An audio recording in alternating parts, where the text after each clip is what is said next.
এটা হলো একটা আত্মাদের ট্রেন, কিন্তু আজকে এই ট্রেনে কোনো যাত্রী আসেনি, কারণ আজকে সবগুলো আত্মা এসিওয়ালা বাসে করে তাদের বাড়িতে যাচ্ছে। এজন্য ট্রেনের ড্রাইভার মন খারাপ করে তার বাড়িতে চলে যাচ্ছিল, কিন্তু তখনই একজন বৃদ্ধ মহিলার আত্মা ট্রেনের টিকিট নিয়ে চলে আসে। কিন্তু তখন সেই ড্রাইভার তাকে বলে, আজকে আমি যেতে পারবো না, কারণ ট্রেনের রাস্তা পানিতে ডুবে গেছে।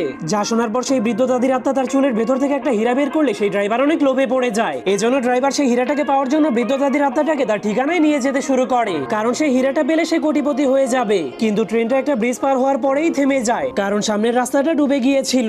এজন্য ড্রাইভার বৃদ্ধ মহিলাটাকে বলে, আপনি এখানেই নেমে যান। কিন্তু বৃদ্ধ মহিলাটা আরো সামনে যেতে চাইলে ড্রাইভার রাজি হয় না। কিন্তু তখনই বৃদ্ধ মহিলাটা আরেকটা হীরা বের করলে ড্রাইভার আরো বেশি লোভে পড়ে যায়। এজন্য ড্রাইভার সেই পানির উপর দিয়েই ট্রেনটাকে চালাতে শুরু করে দেয়। কিন্তু তারা দুইজন ভিজে যাওয়ার ভয়ে ট্রেনের ছাদের উপরে বসেছিল।